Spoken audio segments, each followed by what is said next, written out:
Welcome to Peace of Mind for Pet Parents, the podcast by BrightHaven Caregiver Academy. I'm Gail Pope. And I'm Karen Wylie. And together we're here to support you in navigating life with your aging or ill pets.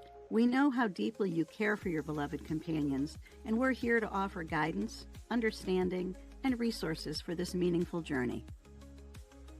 Each episode, we'll explore topics that address the daily challenges, emotional realities, and choices you face as a pet parent, helping you and your pets find peace, comfort, and joy.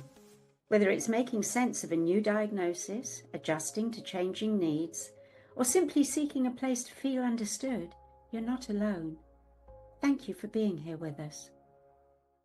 Hello, and welcome to Peace of Mind for Pet Parents. I'm Karen Wylie, here as always with my wonderful friend Gail Pope. Today, we're going to explore something that is probably prevalent for each of us in all of our lives to some degree or another these days, and that is living with uncertainty. We have so many aspects of our lives that seem to be changing, whether it's the economy wherever you are or looking at it from a global perspective. Certainly politics isn't as usual. How we cope with our own health, the health of humans we love, as well as our pets. There's a lot of changes in that part of our lives. It can feel very emotionally overwhelming when nothing or fewer things feel as predictable as they used to be. That's what I was thinking about recently and how that affects us in our caregiving roles with our animals, where hospice is also asking us to live with uncertainty. It really is true from all perspectives. We talk a lot about why using the phrasing of terminal diagnosis is often not used. And that's because, of course, to use it would increase panic. So it's not used, but it creates some uncertainty about what's going on with our pet. Certainly, everyone wants to have time frames. How long do we have? And nobody really knows that. It's difficult when you put a veterinarian in that position because they don't really know either. There's so many variables, but uncertainty seems to just be part and parcel of life with our senior pets, certainly when a difficult or terminal diagnosis comes into play. Again, as I was thinking about how uncertainty seems to be creeping in to our day-to-day lives in so many areas, I think we get emotionally overwhelmed long before our pets are actually entering the time frame where they're going to die. I think it's just there's so little that we understand or feel comfortable with or confident about. So where I was going with this is realizing that you and I somehow found a way to cope with more day-to-day uncertainty than a lot of people do. Because I think of all your residents in the BrightHaven Sanctuary and the multi-pet household that I have had in recent years. And you have to cope differently. You have to find a way to cope. So that's where I want to ask you to take us first, is how you think your years caring for pets, hundreds of pets in the sanctuary, changed your relationship with uncertainty, with how you may have evolved your thinking, your feeling, your coping strategies over time to live with uncertainty literally every day. I think my first answer that this is a fascinating topic because I was sitting here as you were talking thinking, I'd never thought about living with uncertainty. I've never thought that I was living with uncertainty. So I've started from here in this minute going, oh my God, everything's uncertain in my life, in our lives, in everybody's lives. Nothing's certain. So how did I get here? Then I look back and you took me back to where I needed to start, particularly all the animals over 3 or 4 decades who have actually not taught me about being uncertain or being certain, but they've taught me to live in the moment, which is, I think, where everything that you said landed me in the moment, accepting what is there in the moment and working my way to or through whatever it is. So it brings us back to those topics that we always talk about. Letting go, acceptance, living in the moment. Those are, to me, the prime lessons that animals have to teach us because we don't automatically live in the moment. We have these brains that work a lot harder than we need them to. So our brains are actually working with the mind And we're working in the future, in the past, in the present. Oh, but now I remember this. And everything's uncertain. But I don't know that we look at it generally in daily life as uncertainty. But I think we all live in an uncertain world. The more we learn, particularly from our animals, particularly if we have a spiritual understanding of life, transition in and out of it, then that helps us because we come to a level of acceptance that every moment we're here is uncertain. I'll pass that back to you now. I don't know anything else to say. A hot potato back to I think you and we came to it differently, but as we often say, we ended up in much the same place. Yes. Because I would say that one of the things you did for yourself to be able to cope was taking copious notes about the lives and deaths of your pets. That's how you learned from them. And you were able to create stages of dying and to really understand the process. I think your curiosity about it, instead of just being bewildered and pushing away from it, you knew that if you were going to continue to care for them, if you're bringing in senior and end of life pets, you're going to lose them. And how to cope with that. I've always said that about that. I think what you did was extraordinary because you learned from the animals who were there in front of you, your teachers, and you let them teach you. That's interesting you would say that because as I look back, and I've never put it into this perspective before, but very early on, as we were getting more and more animals and more veterinarians who were offering to work with those animals, I realized that I had to have a file for notes for every single animal. So again, as I moved into the world of classical homeopathy, it's not just the condition of their fur, this illness, that illness, when they'd had blood work, different testing. It's who are they? So it was developing really close relationships with every animal so that I could be them when I was talking to their vet. What makes them happy? What makes them sad? So that opened it up a whole lot more. And I didn't realize at the time that I was learning other lessons other than what I needed to do for the next appointment. So it was only later on when I started writing. Actually, maybe it was when I started doing obituaries that I started, as I look at some of the obituaries now that I wrote way back, I'm astonished because I hadn't really realized the deep level that each animal had taken me into their lives, down into the depths of who they really were. Wow, that's fascinating. We always say our animals are our teachers, but maybe we don't think that through, quite how deeply that goes. Gosh. Usually not. I think the fact that you and I had more animals than the average animal lover and pet parent made us curious, made learning what was happening even more important because we had others that we needed to take care of at the same time. It wasn't the next pet, but everybody else who was there. I know I approached it initially with the academic training I had. That's what I was taught, how to analyze situations and problems, where my mind can go when I'm analyzing something. But too many ideas, too many strategies. But at some point, it turned emotional and it turned spiritual and soul-centered. Then I was looking at the complete journey, both my own as a caregiver and what was happening with all of my babies. I guess I want to talk a little bit about how hospice as a middle path, as a third path that we talk about, isn't often recommended and is not often chosen. I think part of it is the uncertainty of really understanding what it is and what it would be like to live with on a day-to-day basis. You wake up every day not knowing. If you have a pet with one serious condition or multiple ones, you kiss them goodnight and you sleep. And then the first thing when they're waking up, where are they? You're assessing them right away. So you really wake up not knowing what every day is going to bring. Certainly a prolonged decline is emotionally difficult to go through. And that's why we talk a lot about self-care, understanding how to help yourself through those days and cope. We live in a culture that wants control and wants answers, wants things to just always wants there to be an answer. As you were saying a little earlier, you learned to be present. That was how you started living with uncertainty. It was to be present. We have talked about that on other podcasts, that hospice care is asking for presence with you and your pet.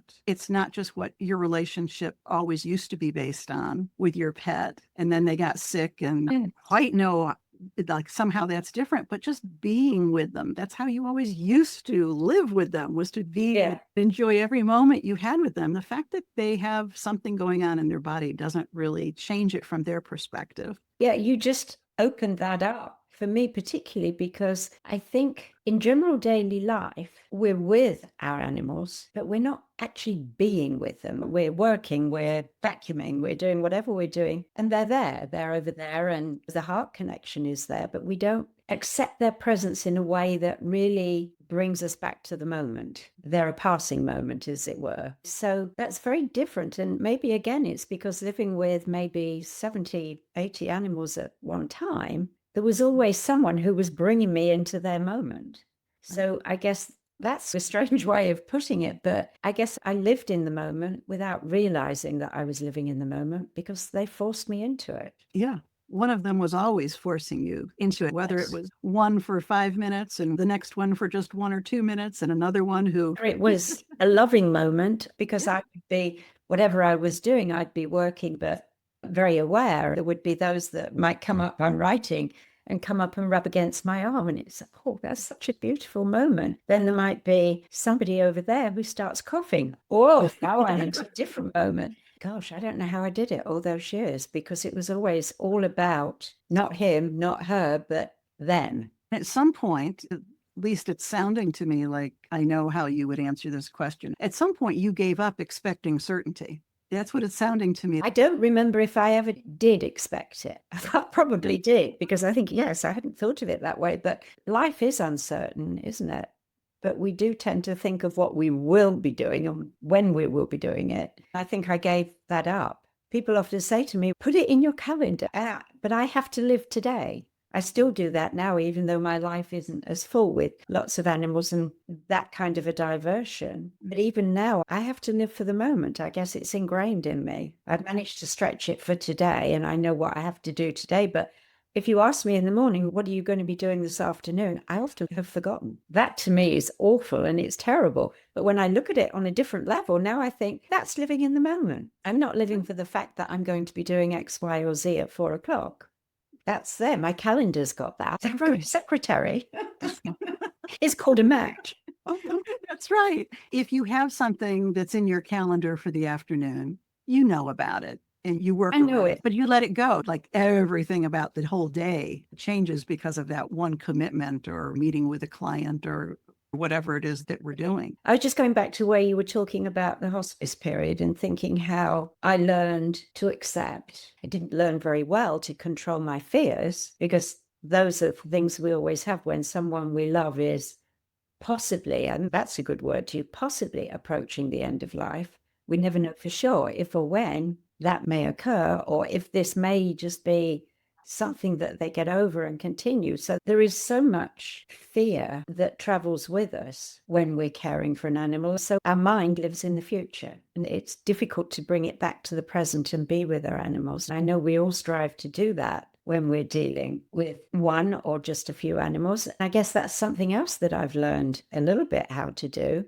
because although I was very focused on one who may be approaching the end of life, I've also got a lot of others to focus on too. So maybe, although it remained very clear and very important, it was shared. I guess maybe there's an old saying, a trouble shared is a trouble halved. Oh, and that's where the animal doulas would come in. I would be worried about having to do all my daily tasks because maybe approaching the end of life, but there may be 6 other animals surrounding them and being with them to make me feel better as well. I hadn't looked at that way. So yes, bless the doulas. Bless the doulas, because you could trust that care was being given, even if you didn't have to be the only one providing it. And yet you weren't expecting the situation to be fixed, the problem to be solved. You couldn't control when death was going to occur. Correct. You had extended life with all the wonderful things that you always did through diet and a happy environment and the love that was given. But somehow you were able to stay emotionally present without controlling everything, because that's uncertainty is so exhausting. I think when we look at, and it's certainly any of the human caregiver responses I see on Facebook or books that we read, the caregiver fatigue, the emotional fatigue is truly overwhelming. Maybe that's why it didn't become quite so overwhelming for me, because the care, the love was stretched. There was always comfort coming to me for a heart that was breaking in this direction. There'd be love approaching from another. Yeah, you didn't have to build in self-care activities into your life. No. You were being cared for by the other beings in your life. Yes, exactly. We were all so busy at our work as well, and it all just rolled and blended in together. Life wasn't The stopping. animals, I guess we thought we were working with and for the animals, and the animals were there thinking, okay, I've got them under control today. That's right. We've got a lot of work to do for them today. We got to keep them going. Based on what you learned in providing hospice, what do you think hospice asks emotionally from people that perhaps they never have learned at any other time? The first thing that comes to mind is be kind to yourself. Because if you can't be kind to yourself, then that changes your energy field, which is so important to your animal or animals. I think perhaps we're not aware of being kind to ourselves sometimes. I think naturally we are kind to ourselves to a degree. If we have a couple or more late nights or sleepless nights, we generally will choose to go to bed early the next night to help relieve things. The little things that we can do to help ourselves feel better. Even as simple as, oh, I'm going to go and make a cup of tea. Or I'm going to eat that donut that I saw someone leave in the kitchen. And it's just the little things can uplift you in a day that's difficult. The most uplifting thing is obviously to take your worry, your concern to your animal and be with them. Might need to do, should do, you're worried about, you're fearful about. Just go and relax and be with them and let it go for a while. That's being kind, I think, to yourself. Very much. And that's something positive that can come out of caring for animals or humans in a hospice capacity. It brings us back again to that saying that I'm so fond of, living in the moment. It brings you back to the moment, which is where your animals are. They are in that moment naturally waiting for you to join them. And there we are in our heads and doing our laundry and this, that, and the other, but we're not in that moment. It's such a precious place to be. Yes, especially knowing that time becomes a factor in those situations. Yes. Acceptance is the other big word. Yeah. And that's really hard to accept. The bottom line is whatever we do, whatever mode of care, medically or otherwise we're doing, we don't have control over time. We don't have control over nature taking its own course. We don't observe the fact that nature is the other doctor in the room that is controlling how the being's life is ebbing or flowing. We tend to think that's what we're doing. But in actual fact, we're not. We're doing all we can to make it better or different, but we're not in control. No. I think maybe that has an awful lot to do with the difficulty in hospice end-of-life care, is that it's difficult for us to accept that we are not 100% in control of the situation. Absolutely. And that's actually exactly what I wanted us to consider next. That is the role euthanasia plays in our sense of certainty or uncertainty. Because certainly when euthanasia is recommended at whatever point in the diagnostic process, the giving the news process, the care over time process, euthanasia does provide a certain amount of emotional certainty.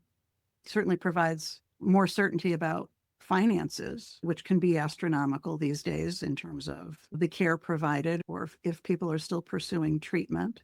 But it does also give us an end point of when the stress would be over. It's a very much more of a predictable process, certainly, than hospice care is.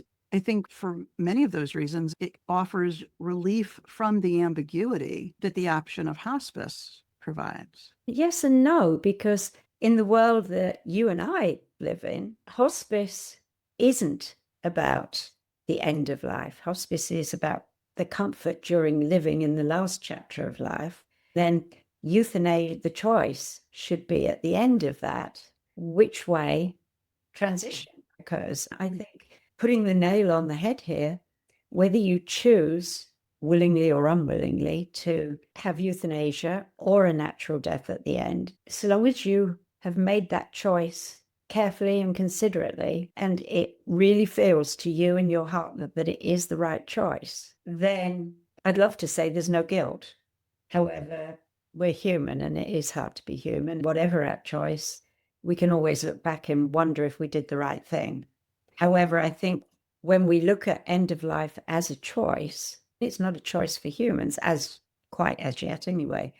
But for our animals, it is a choice. So if it's a choice we consider really carefully, then we should not feel guilt afterwards. Tough, but you're taking me back down memory lane. I guess I felt guilty after various choices, which may not have actually been about euthanasia or a natural death.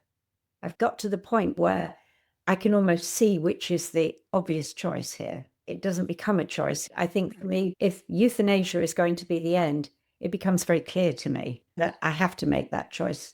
Do I not want to make it? Do I have some negative things about that? Yes, but would I regret it? No. And I think what is the saying? The path of least regrets. And that's a beautiful sentiment because that's what we all want. Yeah. So I think if we follow the life and transition part of our animal's existence, and we do that with the path of least regrets following along with us, then it's a beautiful thing, isn't it? Yeah. And for me, the path of least regrets is always choosing hospice care for whatever length of time is possible, given whatever the... There we have another podcast, because the word hospice scares an awful lot of people. I would never choose that. I would never choose that. That's awful. But yes, that's why I tend to say hospice, end of life care, because it's about living. It's not about looking at dying. I guess I'd probably even be a millionaire if I said that over so many times. But it really is finding your own way of being in your own life, because we have to find comfort in ourselves. I guess our animals are, in all honesty, they're our cheerleaders. They're along to help us figure out who we are, where we belong in the world, what our dreams and visions are. They walk beside us through our lives, don't they? They most certainly do. I'm sorry, I have to laugh. What? I've shown you this before. I was going through old photos a few weeks ago. There's this one photo that ended up on my desk, and of course, I have my various pads sitting in front of me, and of course, the photos are all underneath it. I picked up my pad to write a note a little while ago, and I don't remember what I was saying, but Grace glared at me. Every now and again, I find myself saying something silly and frivolous or something about animals, and I look down, and there she is, glaring at me like, so stupid. Sorry, Grace. Oh, God. I certainly think you're right about using the term hospice, because it's very scary to people, largely because it feels unknown and that you're giving up on fixing and controlling. People tend to think it's going to be expensive too, but the journey through all of life has various levels of expense. In actual fact, as Mother Nature intended, birthing, living, and dying shouldn't be expensive. We make it expensive, or less expensive, or more expensive. Again, hospice, if you look at it, for most people, particularly, hospice is a time of least expense. We spend the money on the tests, on the surgeries, on trying to fix stuff. Then hospice is on the horizon. So many people and animals back away from it, but in actual fact, it's the beautiful, comfortable place of letting go, acceptance, and living a good life for as long as there is. It's really about learning to love without any guarantees. Yes, that's true. That's lovely. It's also a different place to think about love, a different way to think about it.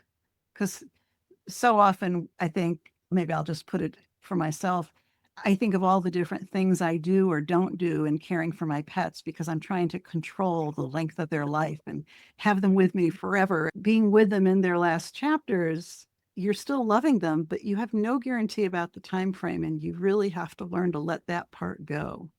That takes us right back to the beginning of the conversation, doesn't it? It really does.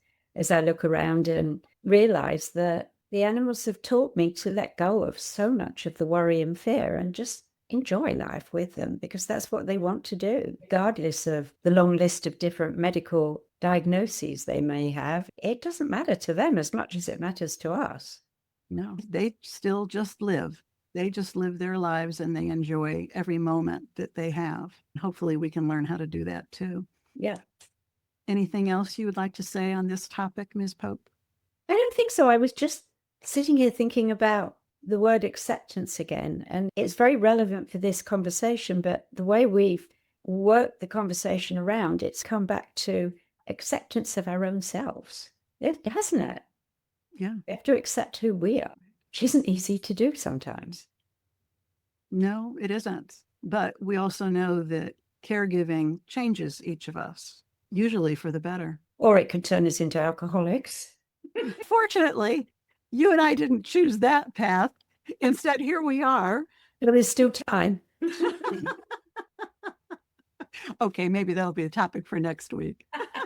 Oh, goodness. On that note, we will say thank you for being with us at Peace of Mind for Pet Parents, and we'll look forward to talking with you and each other again next week. Bye-bye. Goodbye. Thank you. Thank you for joining us on Peace of Mind for Pet Parents. We hope today's episode has offered you support and insight as you care for your aging or ill pets. Remember, it's not just about the end, it's about living well at every stage of life. To continue your journey with us, explore more resources at BrightHaven Caregiver Academy's website, brightpathforpets.com, where you'll find guides, assessments, and a caring community of pet parents like you. Until next time, may you and your pets find comfort, connection, and peace in every moment. Take care.